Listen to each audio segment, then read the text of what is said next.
Hello students, how are you. On last video हमने discuss किया था फिक्स एक्सचेंज रेट के बारे में। अब जो फिक्स एक्सचेंज रेट होती है वो गवर्नमेंट सेट करता है, बट दो तरीके से। वो कौन से तरीके हैं आज हम डिस्कस करेंगे उनके बारे में। First way is gold standard exchange rate and second way is Bretton Woods system exchange rate. ठीक है, Bretton Woods exchange rate. First है हमारे पास कि जो फिक्स एक्सचेंज रेट है वो दो तरीके से सेट करता है आरबीआई और government. First way is gold standard exchange rate. Gold standard exchange rate होता क्या है देख लीजिएगा, जिसके अनदर नेम है old variant of fix exchange, जिसको हम बोलते हैं ओल्ड वेरिएंट। ये ओल्ड वर्जन है फिक्स एक्सचेंज रेट का, ठीक है।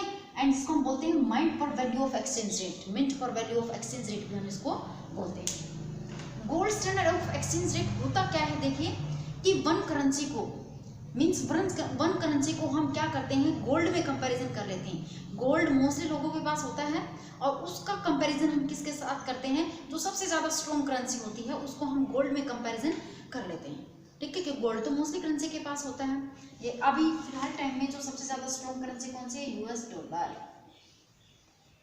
यूएस डॉलर है वो सबसे ज़्यादा स्ट्रॉन्ग करेंसी है। हम उसको क्या करेंगे, गोल्ड में कंपैरिजन कर लेंगे, ठीक है, मतलब उसके इक्वल का गोल्ड।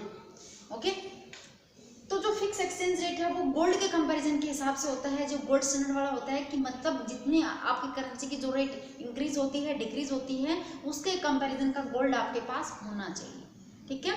जो जो सबसे ज़्यादा स्ट्रॉन्ग करेंसी होती है वो गोल्ड में कंपैरिजन हो जाती है, और जो आपकी जो करेंसियां हैं वो गोल्ड में कंपैरिजन से होती हैं। लेकिन ये जो सिस्टम है आपका बहुत पुराना है, अभी ये नहीं है, ठीक है। अभी कभी इसको हम मान ले ना के बराबर मान लेते हैं कि अभी ये बहुत पुराना सिस्टम है अभी। अब सेकंड जो सिस्टम है उसको हम बोलते हैं Bretton Woods system of exchange. Bretton Woods of exchange system, जिसको हम बोलते हैं पेग सिस्टम ऑफ एक्सचेंज। क्या बोलते हैं, peg system of exchange. And peg with one currency to another currency. जो एक करेंसी होती है वो दूसरी करेंसी के अंदर क्या हो जाती है, पैक्ड हो जाती है। सबसे पहले जो सबसे ज्यादा स्ट्रॉन्ग करेंसी है यूएस डॉलर, क्या करेंगे उसको गोल्ड में कंपैरिजन करके सेट कर लेते हैं, ठीक है। और फिर उस यूएस डॉलर उस करेंसी के बेस के ऊपर अनदर कंट्री की जो करेंसियां हैं हम उनकी रेट क्या करते हैं, सेट करते हैं। रेट इंक्रीज भी हो सकती है और रेट डिक्रीज भी हो सकती है। कौन सी, एक्सचेंज रेट।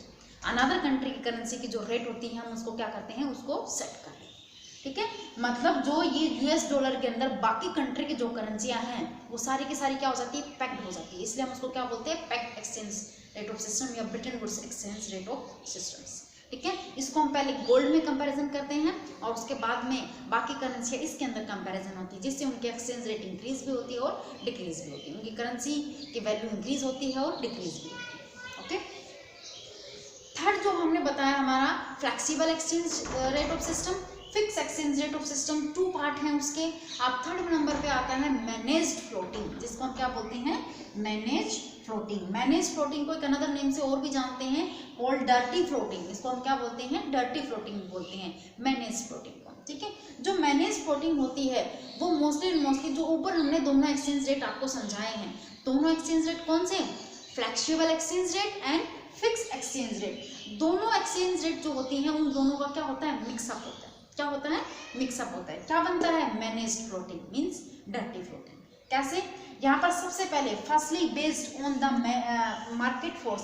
सबसे पहले जो हमारी कंट्री की जो करेंसी है हम उसके एक्सचेंज रेट कैसे डिसाइड करेंगे, क्या करते हैं, सबसे पहले हम उसको मार्केट फोर्स के ऊपर छोड़ देते हैं। मार्केट फोर्स के ऊपर उसको छोड़ देते हैं, उसकी डिमांड एंड सप्लाई के बेस के ऊपर। और जब हमें लगता है कि उसकी रेट इंक्रीज या ज़्यादा डिक्रीज हो गए हैं या फिर ज़्यादा इंक्रीज हो गए हैं, ठीक है, वैल्यू में एप्रिसिएशन डेप्रिसिएशन आ गए हैं, तो उस टाइम क्या करती है गवर्नमेंट, फिर हम कौन सा मेथड अपनाते हैं, फिर हम फिक्स एक्सचेंज रेट का मेथड अपनाते हैं। फिक्स एक्सचेंज रेट का मेथड अपनाया, दोनों को मिक्स कर दिया।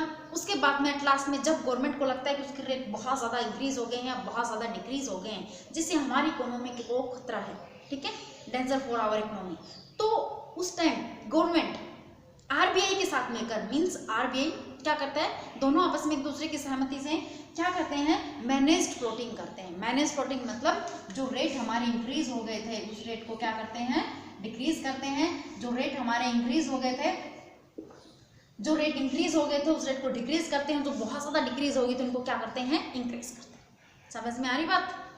अगर आपको लगता है कि बहुत ज़्यादा रेट इंक्रीज हो गई, मींस वैल्यू में करेंसी की वैल्यू डेप्रिशिएट होती जा रही है, बहुत कम होती जा रही है, एक यूएस डॉलर को परचेज करने के लिए हमें बहुत ज़्यादा पैसे की ज़रूरत है, 76, 78 या 80 रुपीज़ की ज़रूरत है, तो उस टाइम आरबीआई गवर्नमेंट के साथ मिलकर के क्या करता है, मैनेज फ्लोटिंग करता है, या फिर बहुत ज़्यादा एप्रिशिएशन हो जाता है तो उस टाइम भी मैनेज फ्लोटिंग किया जा सकता है ताकि महंगाई ना बढ़े, ठीक है। तो उस कंडीशंस में क्या होता है कि मैनेज फ्लोटिंग होती है, आरबीआई क्या करता है, जो ज़्यादा रेट बहुत ज़्यादा इंक्रीज हो गए तो उस रेट को डाउन करने के लिए, या बहुत ज़्यादा डिक्रीज हो गए तो उस रेट को इंक्रीज करने के लिए अपने हिसाब से अनदर कंट्री की जो करेंसी है, वैसे लास्ट वीडियो में आप लोगों को समझा दिया गया था कि अनदर कंट्री की जो करेंसी है उनको परचेजिंग एंड सेलिंग क्या कर देता है, शुरू कर देता है, क्या कर देते हैं वो, परचेजिंग एंड सेलिंग शुरू कर दें, ताकि जो बहुत ज़्यादा रेट इंक्रीज हो गए थे वो इक्विलिब्रियम पॉइंट के ऊपर आ जाएं, ठीक है, या फिर बहुत ज़्यादा डिक्रीज हो गए थे तो वो बढ़ करके इक्विलिब्रियम पॉइंट के ऊपर आ जाएं। मेन मोटिव क्या है, डिमांड एंड सप्लाई के इक्विलिब्रियम पॉइंट के ऊपर लेकर के आना, ठीक है। तो ये था हमारा मैनेज फ्लोटिंग। आपके तीनों जो सिस्टम्स हैं, एक्सचेंज फॉरेन एक्सचेंज के, flexible exchange rate, fix exchange rate, 2 parts हैं, और manage floating by RBI, manage floating वो कैसे करते हैं, ठीक है। ये सब आपको समझा दिया गया है वीडियो के थ्रू। कल हम अनदर वीडियो के साथ में आते हैं इसके कंपोनेंट्स या लिमिटेशंस के साथ में। Okay, thank you.